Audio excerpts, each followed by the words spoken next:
Amigos, bienvenidos a Radio Uruguay, bienvenidos a La Máquina de Pensar. ¿Cómo están? ¿Cómo lo han pasado este fin de semana? Por lo menos aquí en el sur del país, en Montevideo, se vino el frío y se vino la humedad. Esperemos que el frío saque totalmente a la humedad, al menos que la pelee. Por lo que estuve viendo en el norte del país, no ocurre lo mismo, hay calor. Bueno, Uruguay está en estos momentos medio dividido, 24 grados allá al norte, 12 grados aquí al sur, pero parece que los tiempos están cambiando. Estamos aquí con Jorge Pozzi en control de emisiones, lo tenemos al flaco Germán en la puesta a punto, en una semana dedicada no a una obra de literatura, bueno sí, vamos a hablar de literatura, sino más bien a una persona del cual hemos estado hablando varias veces. Me refiero a Ferruccio Musitelli. Fucho Musitelli, La vida es una aventura, lo titulamos aquí en el blog de La Máquina de Pensar. Un poco es la idea conversar hoy sobre este libro, Imágenes en la maleta, un libro de relatos que se va a presentar mañana a las 19 horas en la Sala Atahualpa del Teatro Galpón. Y este libro está escrito por el señor Ferruccio Musitelli. ¿Cómo andás, Fucho? Bien, señor. ¿Cómo andás? Bien.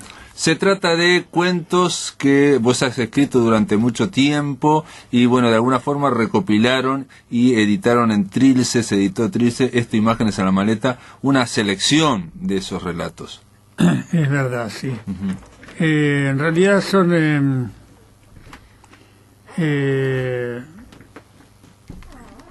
La escritura es una invención de la especie humana, es fabulosa. Nosotros medimos entre unos 60 y 2 metros en la especie humana. Uh-huh. Pesamos alrededor de 80 kilos, 100 kilos. Y tenemos la parte más importante, en la parte más alta de nuestra figura, que es la cabeza, unos pocos gramos, serán 200 gramos, 300 gramos de... Bueno, eso que llamamos el cerebro. Y ahí elaboramos una cantidad de cosas. Por ejemplo, cuando decimos eso, todo el mundo lo puede constatar. Cuando decimos en nuestra cabeza se dibuja una especie, un círculo. Si le agregamos un palito a la izquierda y un gancho a la derecha, ya no es más O, es A. Y eso lo desarrolló la especie humana de a poco. Nos construimos el alfabeto, lo usamos cotidianamente, no nos damos cuenta cómo es que hacemos para hacer eso, para usar el alfabeto y la función del habla humana, pero hay un aspecto que es, vamos a decir, una especie de milagro, una especie de maravilla. Es una tecnología. Una tecnología que no nos damos cuenta porque lo llevamos integrado durante mucho tiempo y nos deslumbra la tecnología de la computadora, pero esa también es una tecnología que está incorporada. Exactamente, claro, exacto.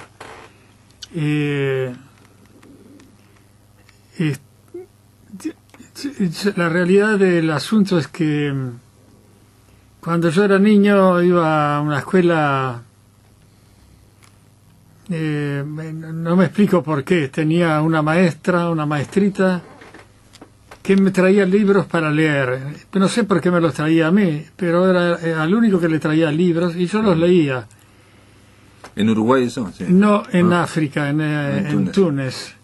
Yo leía esos libros que me traía la maestra y fui descubriendo un mundo, un hábito que tenía que ver con la narración escrita. ¿Y eso estaba escrito en italiano o en francés? Era en italiano y en francés. Ella era profesora de francés, pero de una escuela italiana. Era la profesora que enseñaba francés.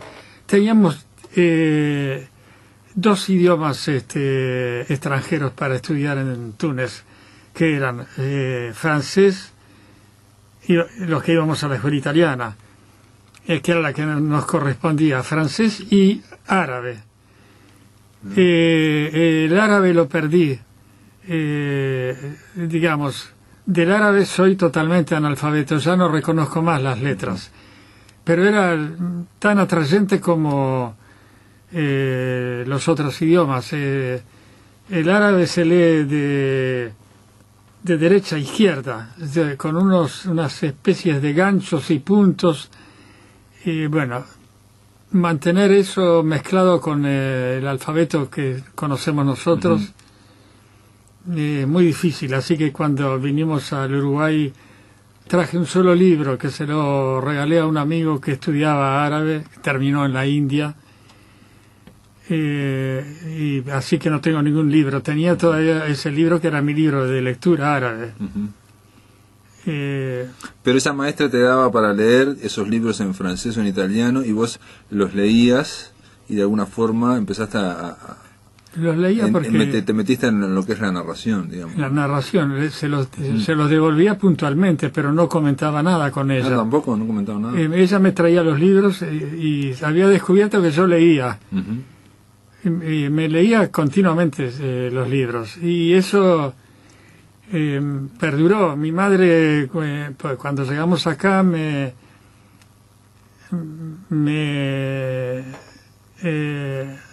perseguía cuando me veía con un libro, porque decía que me iba a tontar, y yo me subía a árboles y leía arriba de los árboles para que no me viera. ¿Y te acuerdas que leías? No. Bueno, voy a empezar. Sí, me acuerdo de todo, pero Romain Rolland, Juan Cristóbal, 10 tomos. Pero eso ya cuando eras un poquito más grande, ¿no? 12 años. Ah, ¿sí? Sí. Romain Rolland era el que famoso por las biografías y que escribía, y bueno, y seguro. Y Juan Nicolás Breñón, otra novela fabulosa de él. Eso lo leí cuando era más grande. Jean-Christophe es como un héroe inventado, digamos, un artista inventado por él, ¿no? Sí, está basado en Beethoven. Claro, que está basado en Beethoven y todos músicos. Así que vos estabas en Túnez, te daban a leer esos libros y de alguna forma entraste a... Pero vos no usabas para contar, vos no contabas, simplemente te metías en eso. Yo me metía en eso y navegaba adentro de las novelas que leía. Que es lo que tiene la particularidad de las novelas. Ahora yo, referido al hábito de escribir, yo no invento nada, no escribo sobre cosas que invento. He escrito breves cosas sobre hechos reales. Me baso en un hecho real y para que no se pierda, lo mantengo. De todas formas, en Imágenes en la maleta, después vamos a hablar más o menos en detalle, pero que son cuentos reales, puse yo en el blog de La Máquina, pero obviamente hay otros que dicen que es una suerte de memorias, es autobiográfico. Ahí se trata de hechos que no siempre está claro por qué los escribiste. Porque tienen un sentido, digamos, a veces un poco, no sé, hasta poético, por ejemplo. Por ejemplo, vos en un momento contás esta historia, una de los cuentos, es acerca de amigos tuyos de la juventud que eran judíos, y uno de ellos era Gurvich, y uno de ellos, la última vez que lo ves a Gurvich es en Nueva York, cuando lo ves en el año 70, 72, sí. Y Gurvich te cuenta que Nueva York es una ciudad tan desarrollada y hay tantos idiomas en esa manzana que el hijo de él le dieron a elegir entre 15 idiomas para que pudiera aprender, ¿no? En la escuela donde iba, el hijo de Gurvich. Y él elige el chino. Exacto. Porque tiene un amiguito chino y quiere aprender cómo habla él, ¿no? Sí. Entonces te hace esa historia y el relato que vos construís, que vos narrás, cuenta que 20 años después estás con tu nieto, vas a una exposición de Gurvich, le contás a tu nieto toda esta historia que te estoy contando yo ahora, y cuando llegan a la exposición, alguien que da los catálogos, vos le contás lo mismo a esa persona y la persona esa palidece y dice, pero yo era ese niño, yo soy el hijo de Gurvich. Era Gurvich. era él. O sea, el hijo. 26 el- años después yo le conté algo que había hablado el padre de él. y que él había protagonizado. Y que él había protagonizado. Fue patético cuando... Pero en sí mismo, digamos, esto, si vos no lo recuperás y lo escribís, en sí mismo no es algo trascendental para la historia del país o de la humanidad. Vos estás señalando algo ahí que no se sabe exactamente qué es, ¿no? Sí. Que es que, por ejemplo, que las narraciones, los cuentos, tienen patas, caminan, van por todos lados. Exacto. Bueno, señalaste algo que es muy importante.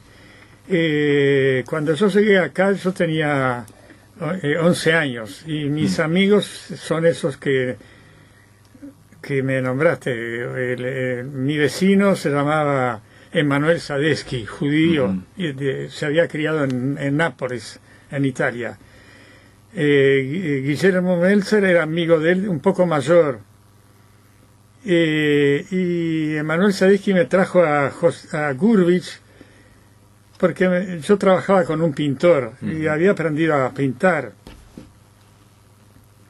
Y Gurvich y Emanuel Sadesky me dijo, tengo un amigo que se llama Gurvich que quiere saber cómo hace para pintar. Y me lo trajo a casa y resultó que yo le expliqué, le mostré mi caja con los tubitos de colores, los pinceles viejos que había guardado y todo eso. Y lo curioso es que creo, no presumo, no sé, no estoy seguro, que nosotros constituimos una pequeña colectividad, muy pequeña, de 5 o 6 chiquilines, niños, con una mentalidad distinta. Nuestro tema cotidiano no dejaba de lado la guerra. Nosotros hablábamos todos los días de la guerra, porque a todos nosotros nos había pesado. Mis amigos habían llegado al Uruguay por motivo de la guerra. Y vos también. Y yo también. O sea, tus padres se vinieron antes de que nos vinimos un año antes de que se estallara la Segunda Guerra Mundial. La Segunda Guerra Mundial. Y entonces nuestra conformación temática, digamos, no era la común de todos los chiquilines, era una conformación que tenía temas distintos. En ningún chiquilín hablaba de la guerra. O sea, jugarían a la bolita como jugaban los otros gurises, pero también aparte hablaban de la guerra. Bueno, ni siquiera llegábamos a jugar a la bolita. La íbamos de chicos serios, de chicos que pensaban cosas profundas. Ya eran medio intelectuales. No podíamos zafarnos. Hubiésemos querido. Me hubiese gustado participar en algún equipo de fútbol, pero estaba excluido, no había lugar para eso. De todas formas, vos en Túnez sí jugaste al fútbol, sí tuviste un... ¿no? Sí, en Túnez era distinto, no, porque yo en Túnez fui integrante, fundador de un equipo de fútbol de niños, que ahora es una presunción, de niños que jugábamos al fútbol, pero éramos niños del tercer mundo, no éramos niños del mundo. Los italianos eran los campeones del mundo. Y cuando los compañeros míos, que eran todos de origen moro, árabes, y creamos el pequeño equipo de fútbol, ellos me tenían a mí como líder porque yo era uruguayo y era provenía de la nacionalidad que era en aquel momento campeón del mundo. Los uruguayos habíamos ganado el mundial. Claro. Y eso a mí me pesó, pero cuando llegué al Uruguay eso desapareció, perdió. O sea que el tema del fútbol lo dejaste, pero ahí nació en ese barrio mientras hablaban con tus amigos de lo que estaba pasando en Europa. Y esas noticias diarias, todos los días, lo que ocurrió en la Segunda Guerra Mundial, supongo que también salió el tema del cine, ¿no? Bueno, lo del cine nació Mi madre me llevó a un galpón, un sábado de tarde, creo sería, un galpón grande, con asientos de madera, bancos de madera, una pantalla grisácea, había un proyector y ahí pasaron unas películas. Y yo vi esas películas y creí interpretarlas. Yo tenía 4 años, la primera vez que iba al cine. Resulta que la historia, me acuerdo de la historia. Mi interpretación de la historia fue totalmente equivocada, porque era el malo que huía en una moto, perseguido por los dos buenos, que era una parejita, lo perseguían en una forchela descapotable, una chica y un muchacho, y de pronto un gato se cruzaba delante del motociclista que huía, que era el malo de la película, y por no embestir al gato, el malo se iba con la moto al abismo y atrás de él llegaba la pareja y lo miraba hacia abajo y el malo había muerto. Error. El malo no eludió pisar al gato. La historia verdadera después lo descubrí. Era que cuando se te cruza un gato negro en tu camino es señal de mala suerte. Y por eso cayó. Muy bien, después de la pausa, ¿te parece, Fucho? Vamos a continuar hablando de este libro, Imágenes en la maleta. Vamos a hablar del cine, vamos a hablar del documental Un Solo País, vamos a hablar de esta tecnología tan antigua que es estas letritas que podemos hacer con una lapicera sobre un papel. Pero es todo esto después de la pausa aquí en La Máquina de Pensar. Muy bien. En el aire de Radio Uruguay, La Máquina de Pensar. Estamos aquí en La Máquina de Pensar, estamos conversando con Ferruccio Musitelli, es cineasta, fotógrafo, escritor, pintor, me faltó porque empezó siendo pintor. Y Fucho, vos viviste, naciste en Pando, naciste en Uruguay, a los 2 o 3 años te fuiste para Túnez, con toda tu familia, con todos tus padres, tu familia, con tus hermanos. Y ahí en Túnez nos estabas contando que te llevó tu madre a los 4 años por primera vez a un galpón donde había otros moros, otros gurises árabes, y donde vieron una película que era un corto, porque por lo que contaste vos era una cosa... Sí, eran las películas que había en la época. Claro, de cine mudo. Y me decías que a partir de ahí, bueno, como que hubo un enganche, un deslumbramiento, y empezaste a ir a buscar más películas al cine, a la Goulet, digamos. Sí. Que era el puerto de ahí. Era donde vivíamos, en la Goulet. Y ahí había cines que eran un poquito cine mejor que ese galpón. Claro, hace unos años con mi mujer estuvimos ahí en ese mismo cine, está todavía. Ah, está el cine todavía. El mismo cine. Y empezaste a ir al cine de la Goulet y empezaste a buscar películas un poco más largas, o no sé. Ahí, por ejemplo, vi Napoleón de Abel Gance. Que lo pasaron en varios días porque era larguísimo. Sí.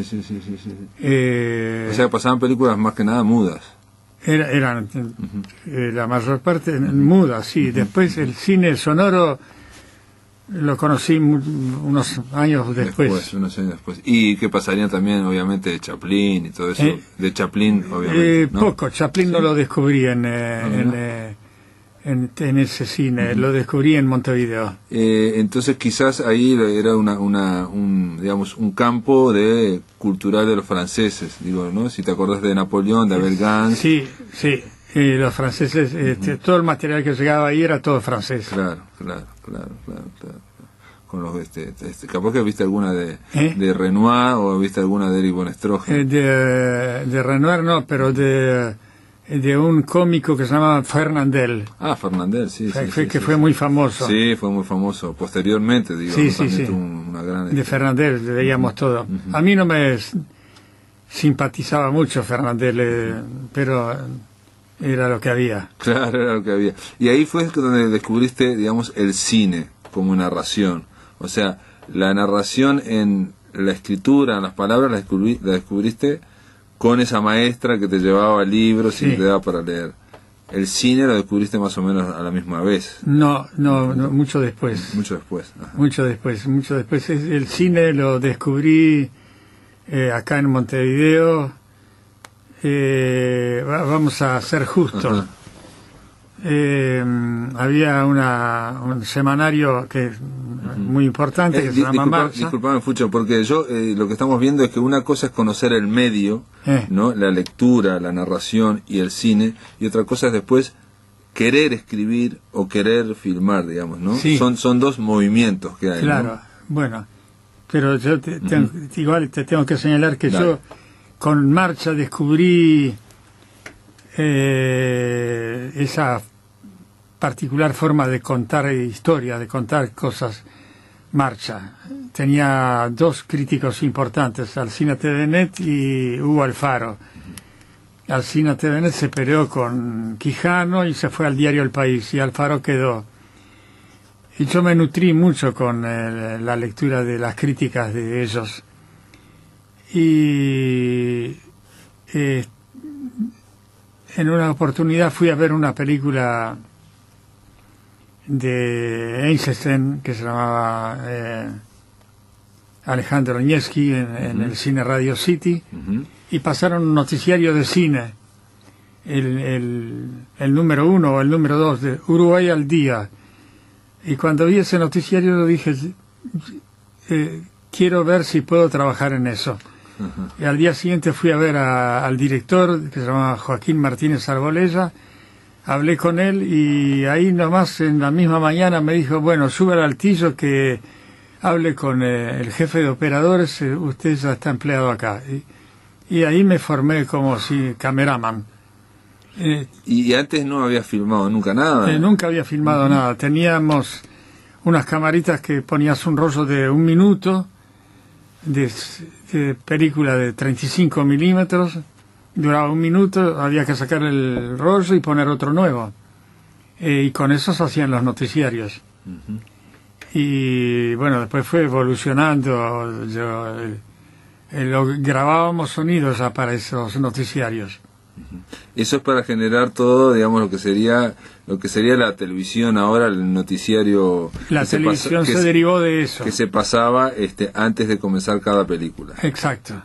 Y eran cosas cortas en general del Uruguay, 10 minutos. Y también después venían a nivel internacional, ¿no? Ya sea de Alemania o ya sea de Estados Unidos. Bueno, pero esos eran de una calidad muy superior, era la envidia nuestra. Yo aspiraba a hacer noticiarios de esos, pero era muy difícil. El modelo mío era el noticiario que se ve en la película de Orson Welles, El Ciudadano. Al principio pasan un noticiario, así lo quería hacer yo, pero nunca llegué. Sí, Orson Welles también tenía una gran entrenamiento, porque él trabajaba en la radio precisamente, haciendo un noticiario de radio informativo, y se basaban mucho en el montaje ahí. Entonces él lo que quiso es poner en su película, bueno, en imágenes, lo que ellos hacían en la radio, ¿no? Obviamente tenían muchos más medios también, ¿no?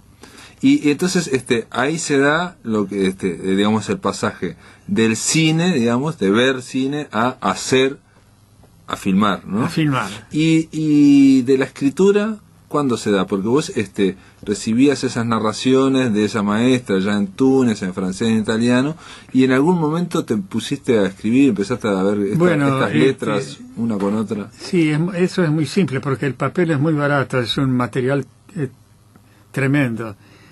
Y cuando yo pensaba algo, siempre terminaba. Yo desde niño dibujaba bien. Y cuando pensaba algo, pensaba en desarrollar algún tema para alguna película, anotaba algo, hacía algún dibujo, escribía y fui amontonando papel y tomé el hábito de anotar cosas. Y bueno, el librito esto es fruto de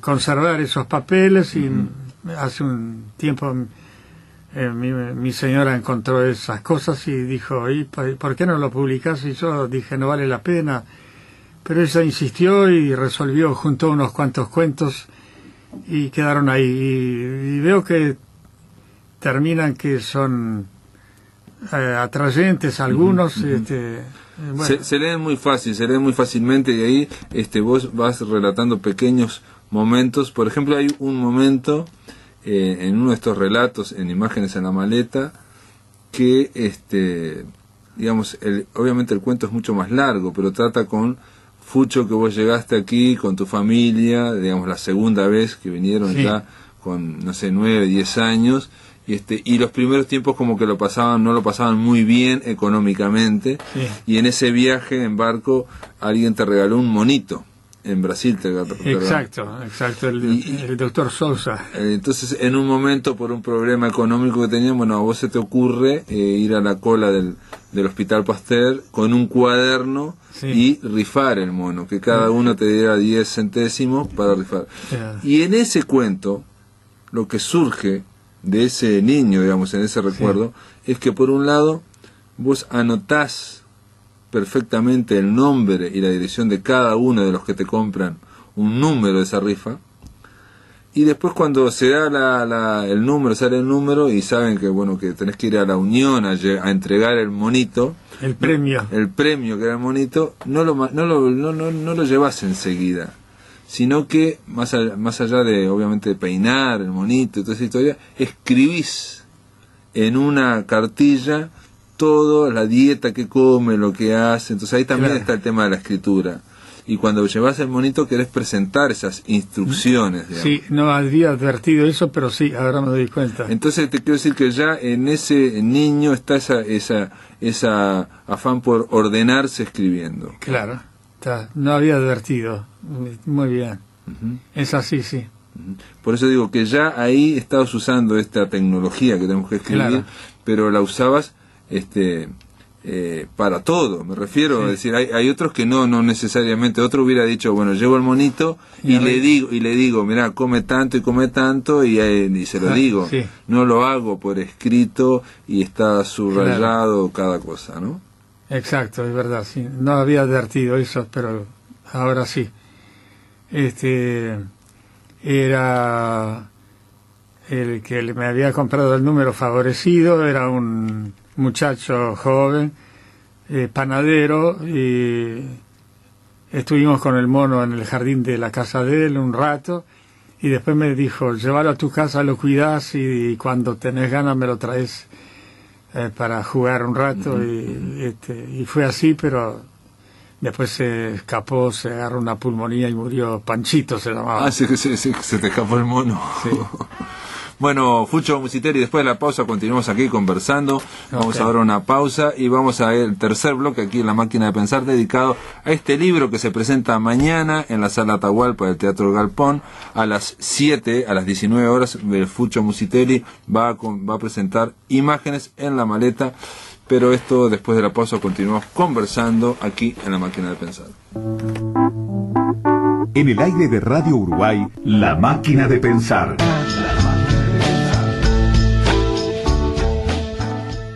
Amigos, estamos en el tercer bloque acá, se nos está terminando La Máquina de Pensar, dedicada este día a Ferruccio Musitelli, a Fucho Musitelli. Lo titulamos un poco también esta semana, La vida es una aventura, porque es una de las frases que tiene Fucho Musitelli, ¿no? Sí. Tiene varias frases célebres. Una es La vida es una aventura, y siempre me pareció sorprendente esa frase, porque me parece una forma de ver el mundo, ¿no? De ver el mundo como algo que se está renovando, y que, digo, frente a veces la imagen que podemos tener del Uruguay, digo, sobre todo los de los años 90, de que no pasaba nada, de que era todo cada vez más desértico, no sé, algunos teníamos esa imagen, la idea de que la vida es una aventura. Otra frase tuya célebre también es, lo que no está, no existe. Es verdad.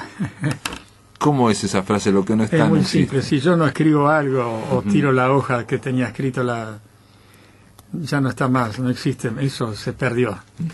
y es incorregible esa. O sea que no vale la pena lamentarse porque lo que no está no existe. Lo que no está no existe. Y sobre todo también para filmar, también para la fotografía. También cuando perdemos el momento que debíamos haber registrado algo y no lo hicimos, o cuando decidimos no hacerlo, eso ya no existe, ¿no? Claro, o sea, no tiene marcha atrás cuando te dicen, y si hubieras filmado allá, o si hubieras venido más temprano, no sé qué. También podemos oficiar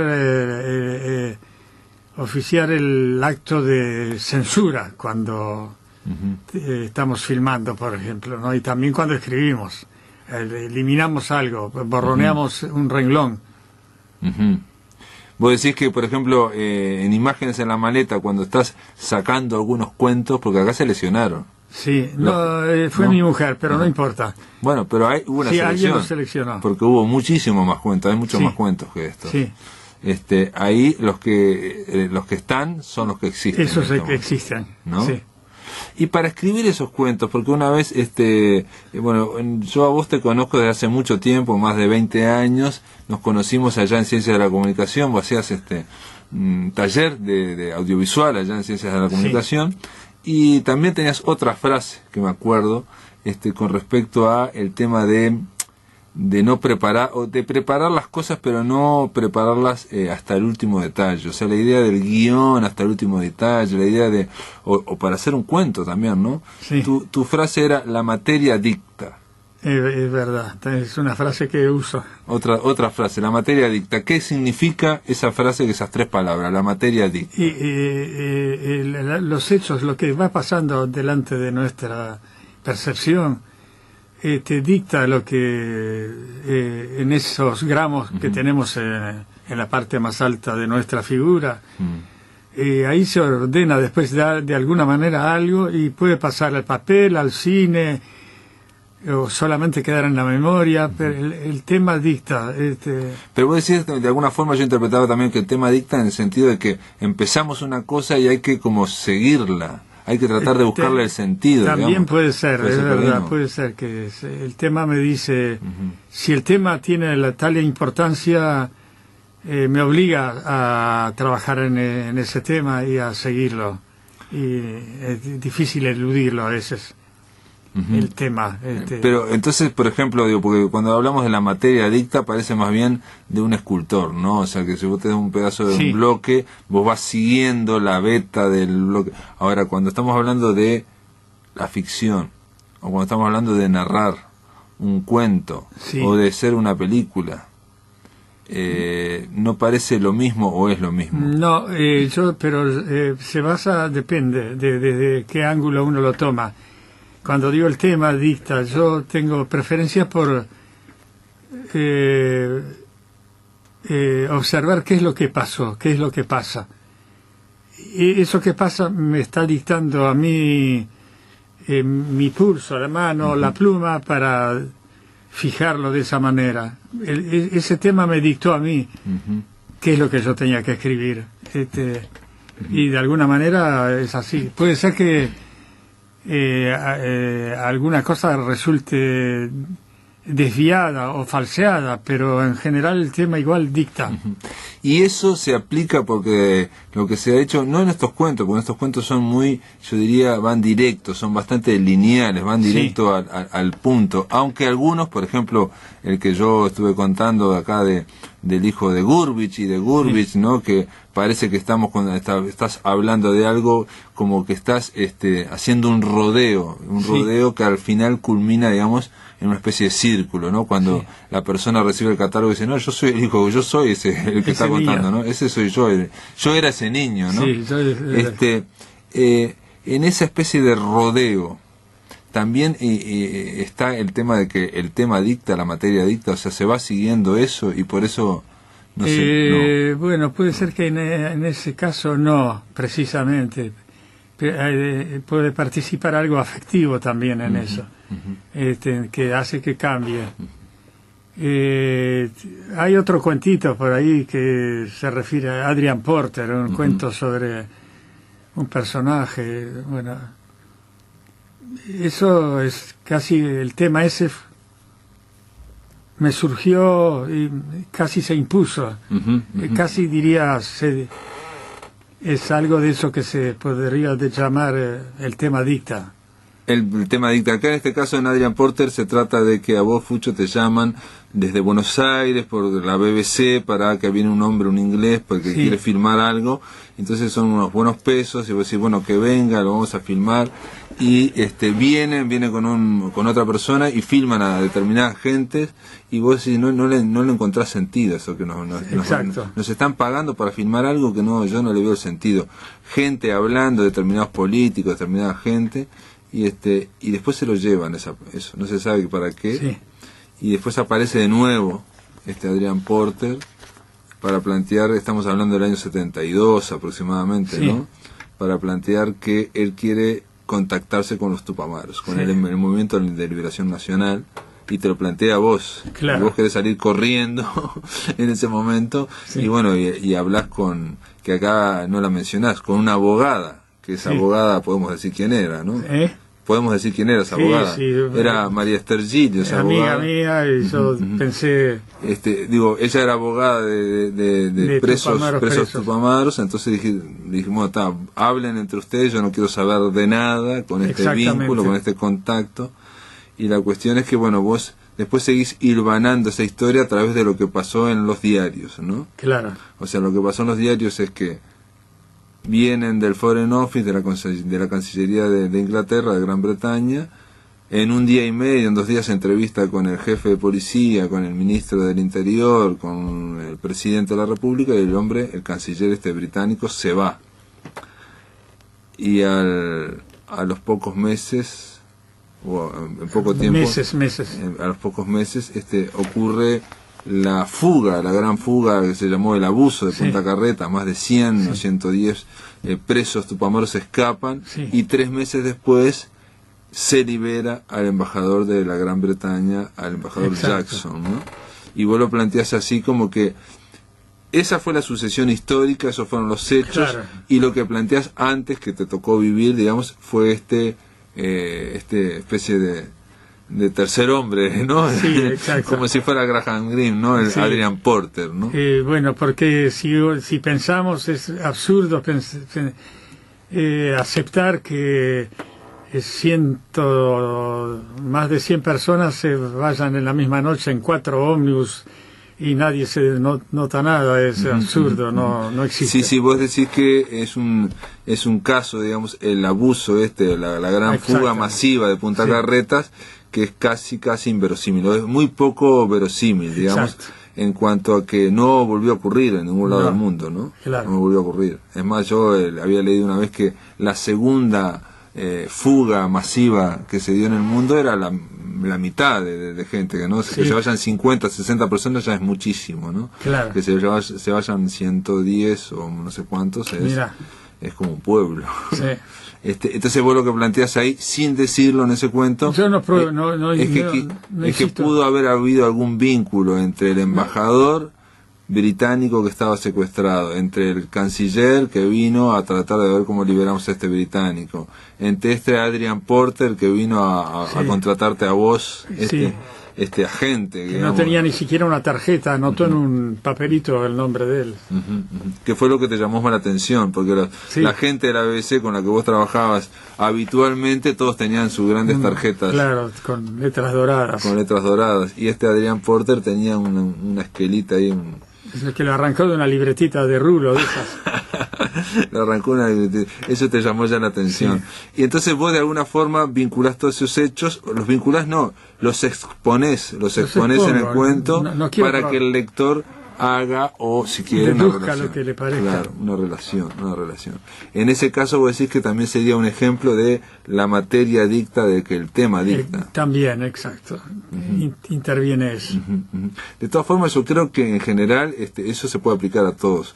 Y hay un detalle en cuanto a hacer estos cuentos, imágenes en la maleta, de cómo están construidos, cómo están escritos, en que el narrador, ¿no? el que va contando la historia, es muy sobrio, expone los hechos.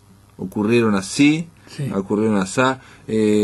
Cuando habla de su alegría, ¿es una gran alegría o una gran tristeza, digamos? Pero no hay una gran subjetividad en estos cuentos, como que, por ejemplo, lo del monito, la rifa del monito, se expone prácticamente casi toda la mecánica de todo esto, Sí. ¿no? Cómo ocurrió. Eso te pregunto, vos entendés que es similar a lo que vos aplicabas también en los documentales, en documentales, al filmar. Yo no lo ves. no me doy cuenta, no podría decirte nada al respecto. No, La sobriedad del narrador de las documentales, la austeridad del narrador de las claro, documentales. sí, en realidad, por ejemplo, yo cuando filmaba, filmaba de manera